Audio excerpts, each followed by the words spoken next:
Now, South African law professor Steve Cornelius has resigned from the IAAF following the announcement of new testosterone regulations. This comes in the wake of the recent Caster Semenya debacle, which has had many South Africans up in arms. Yesterday, Afro Worldview sports anchor Pashka Mudlia spoke to Mr. Cornelius.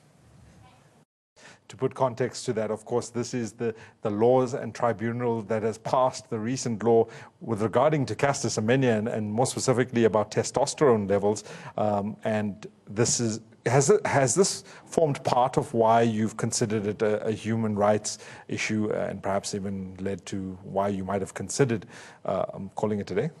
Yeah, certainly it starts for me with the human rights issue. There are other fundamental issues as well.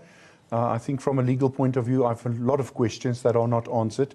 Yeah. But certainly it starts with unfair discrimination against women, yeah. and specifically certain women. And that, at least in our law and in terms of the European Convention on Human Rights, Canadian law and so on, it's unlawful. But secondly, also I have questions about the rationale for this. The science doesn't seem to support the regulations, and in any event, the regulations don't seem to fit the studies that they pretend to rely on.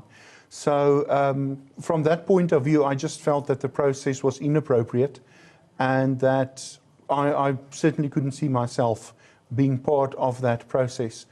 Just to clarify, I was on the disciplinary committee, so I might have been called upon to enforce these rules, but I was not involved at any stage when this was drafted or discussed or debated. Constitutionally, does the IAAF have a stance that they can stand by within their own structures and disciplines? Yeah. Well, judging by previous conduct, I think they will.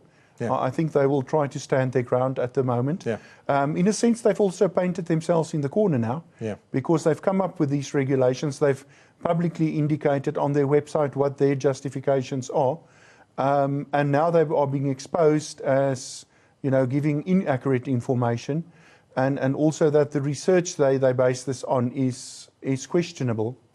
I also have another ethical question, and that is that it seems like a lot of this research used blood and urine samples taken during World Championships. Now, those are taken for the purposes of anti-doping processes. Right. And one of the first rule of ethics when you do research involving human subjects is that you get the informed consent of each subject.